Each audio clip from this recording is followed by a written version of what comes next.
জগন্নাথ ধাম দীঘা তার পথে রওনা দিয়েছেন মমতা বন্দ্যোপাধ্যায়। যাওয়ার পথেই কাঁথির ছবি দেখুন। কাঁথিতে মমতা বন্দ্যোপাধ্যায়কে দেখতে ভিড়। গাড়ি থেকে নেমে গেলেন মুখ্যমন্ত্রী মমতা বন্দ্যোপাধ্যায়। হাজার হাজার মানুষ কাঁথির রাস্তার দুধারে দাঁড়িয়ে দীঘা যাওয়ার পথে জনতার এই ভিড়ের মাঝেই মিশে গেলেন মমতা বন্দ্যোপাধ্যায়। গাড়ি থেকে নেমে কথা বললেন মুখ্যমন্ত্রী। ছবি আপনারা দেখছেন, দুধারে সাধারণ মানুষ ভিড় জমিয়েছেন। বয়স সেখানে 8 থেকে 80।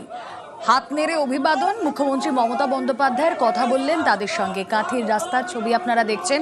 দীঘায় এবারই জগন্নাথ ধামের পর প্রথম রথযাত্রা, সেই উদ্দেশ্যে মমতা বন্দ্যোপাধ্যায় দীঘার উদ্দেশ্যে রওনা দিয়েছিলেন এবং রাস্তায় কাঁথির ছবিটা আপনারা দেখছেন। দুধারে প্রচুর মানুষ, তারা অপেক্ষা করছেন। এই ছবি অবশ্যই আমাদের চেনা ছবি, কারণ মমতা বন্দ্যোপাধ্যায় ঠিক এভাবেই জনস্রোতে মিশে যাওয়ার চেষ্টা করেন। সাধারণ মানুষ তাকে দেখতে দুধারে দাঁড়িয়ে রয়েছে, আর মমতা বন্দ্যোপাধ্যায় এরকম মাঝখান দিয়ে হেঁটে যাওয়ার ছবি, তাদের সাথে কথা বলার ছবি এর আগেও আমরা বিভিন্ন সময় দেখেছি।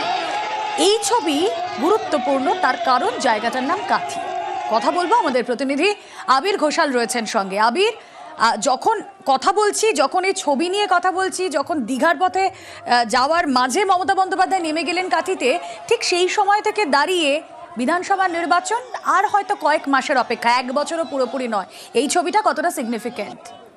রাজনৈতিক দিক থেকে ভীষণ তাৎপর্যপূর্ণ। তার কারণ হচ্ছে যে কাঁথি বনাম কলকাতার এই লড়াই 2021 থেকেই শব্দবন্ধনী রাজনীতিতে সব থেকে বেশি চর্চা হয়, এবং সেখানে দীঘাতে পূর্ব মেদিনীপুরেরই অনুষ্ঠানে যোগ দিতে আসার পথে কাঁথি, অনেকেই বলছেন যে শুভেন্দুর পাড়ায় মমতা বন্দ্যোপাধ্যায়কে দেখতে জনস্রোত, এবং তিনি যেভাবে মানুষের সঙ্গে গিয়ে কথা বললেন, মহিলাদের সঙ্গে কথা বললেন, স্কুলের যারা স্টুডেন্ট রয়েছেন তাদের সঙ্গে কথা বললেন, সর্বোপরি এক প্রশাসনিক দিক থেকে তারা সমস্ত সুযোগ সুবিধা পাচ্ছেন কিনা সেটা বুঝিয়ে দিলেন।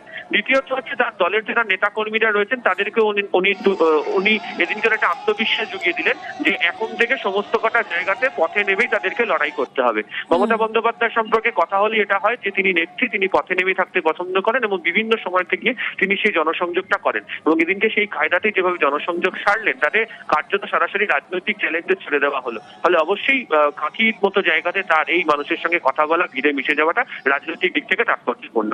বেশ।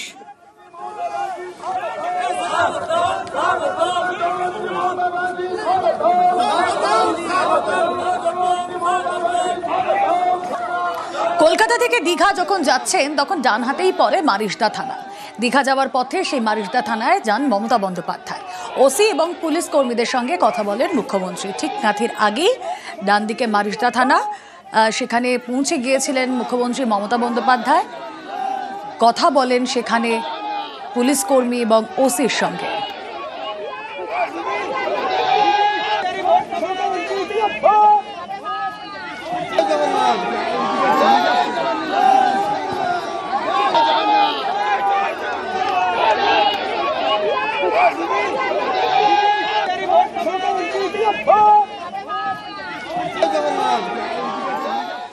রথযাত্রা, লোকারণ্য, মহাধুমধাম। দীঘার ছবিটায় আসুন আপনাদের দেখায়। জগন্নাথ ধাম, সেখানে পৌঁছে গিয়েছেন মুখ্যমন্ত্রী মমতা বন্দ্যোপাধ্যায়। কাল বাদে পরশু রথযাত্রা, এবং তার আগে এই রথযাত্রা ঘিরে দীঘা সেজে উঠেছে। সব পরিস্থিতি সরজমিনে খতিয়ে দেখতে মমতা বন্দ্যোপাধ্যায় নিজে পৌঁছে গিয়েছেন। যে ছবি আপনারা দেখছেন, 30শে এপ্রিল জগন্নাথ মন্দিরের উদ্বোধনের পর এবার রথযাত্রা, সেই রথযাত্রার প্রস্তুতি খতিয়ে দেখতে পৌঁছে গিয়েছেন মমতা বন্দ্যোপাধ্যায়। কথা বলবো, প্রতিনিধি আবির ঘোষাল রয়েছেন সঙ্গে। আবির, দীঘায় মুখ্যমন্ত্রী মমতা বন্দ্যোপাধ্যায় পৌঁছে গিয়েছেন, আর দেখো বাংলার মানুষের কাছে এই রথ সত্যি স্পেশাল। দীঘায় মানুষ ভিড় জমাচ্ছেন, মমতা বন্দ্যোপাধ্যায় পৌঁছে গিয়েছেন। কাল বাদে পরশু রথ, কি কি কর্মসূচি রয়েছে এই দুদিন? দেখো, প্রথমত একটা বাসও ফাঁকা নেই। সমস্ত সরকারি এবং বেসরকারি যে সমস্ত বাসগুলো আসছে তার সমস্ত কটা আসন সম্পূর্ণ পূর্ণ হয়ে গিয়েছে, এবং তারা প্রত্যেকে ইতিমধ্যে আসতে শুরু করে দিয়েছেন। দ্বিতীয়ত হচ্ছে এখানকার সমস্ত হোটেল তার সম্পূর্ণ বুকিং একেবারে রবিবার পর্যন্ত, এবং প্রচুর মানুষ এখনো পর্যন্ত আসছে। মুখ্যমন্ত্রী নিজেও যেটা উল্লেখ করেছেন, ইতিমধ্যে একটা বৈঠক করলেন জেলা শাসক, জেলা পুলিশ সুপারের সঙ্গে। তাদের প্রত্যেককে তিনি জানিয়ে দিলেন যে মানুষজনের জন্য থাকা এবং এই রথযাত্রা নিয়ে যেন কোনো অসুবিধা না হয়, এবং জায়েন্ট স্ক্রিন আরো সংখ্যা বৃদ্ধি করতে বলা হয়েছে। এবং আগামীকাল তিনি নিজে মন্দিরে যাবেন, এবং রথ টানার অনুষ্ঠানের সময় তিনি সেখানে থাকবেন, এবং পরের দিনও অর্থাৎ শনিবার দিনকেও তিনি দীঘাতে বেশ কিছু কর্মসূচিতে যোগ দেবেন। সেই সংক্রান্ত বিষয় প্রশাসনিক স্তরে উদ্যোগ নিতে বলা হয়েছে। বেশ।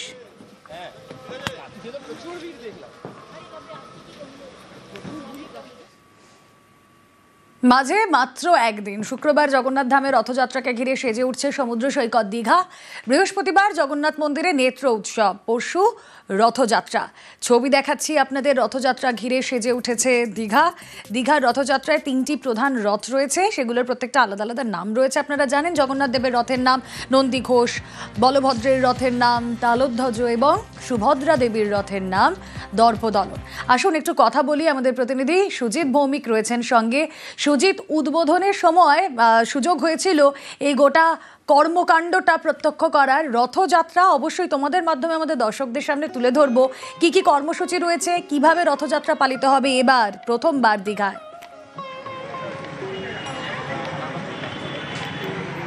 রুমেলা, দেখো, তুমি উদ্বোধনের কথা যখন বললে, কথা বলতেই হয়। উদ্বোধনের পর থেকেই কিন্তু শুরু হয়ে গেছে কাউন্টডাউন, বলা যায় প্রস্তুতি।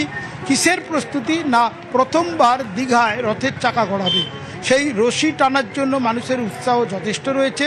এবং ইতিমধ্যেই প্রস্তুতি বলতে যেটা দেখার, সেটা প্রথমবার বলে সাবধান থেকে অনেকটা গুরুত্ব দিয়ে কিন্তু প্রশাসন প্রস্তুতি নিয়েছে। কেন না, উদ্বোধক হিসেবে প্রথমবারের জন্য যিনি থাকছেন তিনি মুখ্যমন্ত্রী মমতা বন্দ্যোপাধ্যায়। তিনি ইতিমধ্যে পৌঁছেও গিয়েছেন সেই দীঘা, যেখানে কিনা জগন্নাথ মন্দির উদ্বোধনকে ঘিরে রীতিমতো উৎসবের আমেজ দেখা দিয়েছিল। তারই যেন রেস, যেন মাঝে কিছুদিন দেখা গেছে চুপচাপ, কিন্তু এখন যেটা দেখা যাচ্ছে যে এক দুয়ারে যেখানে রথযাত্রা কাল বাদে পরশু, আজ দেখা যাচ্ছে একেবারে যেটা বলা যায় যে রীতিমতো প্রস্তুতি একদিকে আর উৎসাহ। দীঘার হোটেলে রুম নেই, নিরাপত্তা ব্যবস্থা জোরদার করতে হয়েছে, কারণ মুখ্যমন্ত্রী এসেছেন, তিনিই রথের উদ্যোক্তা, তিনি রথ টানবেন এবং তা থেকেই সূচনা হবে। অন্যদিকে মাসি বাড়ির কথাটাও আবার জানিয়ে রাখি, সমুদ্র তীরে যে পুরনো জগন্নাথ মন্দির, তারই পাশে মাসি বাড়ি মন্দির তৈরি হয়েছে, সেখানেই 7 দিন ধরে থাকবে জগন্নাথ, বলরাম, সুভদ্রা, এবং তারই যে প্রস্তুতি সেটাও চলছে। অন্যদিকে দর্শনার্থীদের ভিড় তুমি দেখো, যে ছবি আমরা প্রথম দিন থেকে দেখে আসছি উদ্বোধনের পর, আজও যেন বাড়ছে এবং রথকে ঘিরে আরও বাড়বে এমনটাই মনে করা হচ্ছে, এরা ভাবা হচ্ছে, দেখাও গেল।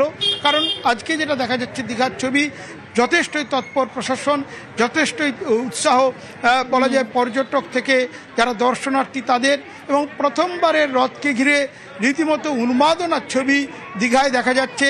মুখ্যমন্ত্রী আসার পর নিরাপত্তার ব্যবস্থাটা আরও জোরদার করা হয়েছে। অন্যদিকে রথ যখন টানা হবে তখন এই ব্যবস্থাপনা আরও জোরদার করা হবে, কারণ নিখুঁত করতে হবে। কারণ জাতীয় সড়কের ওপর দিয়ে রথ টানা হবে, 1 কিলোমিটার পথ, সেই পথ কিভাবে একবারে নিশ্চিদ্র নিরাপত্তায় থাকবে সেই ব্যবস্থাও কিন্তু করে দেওয়া হয়েছে।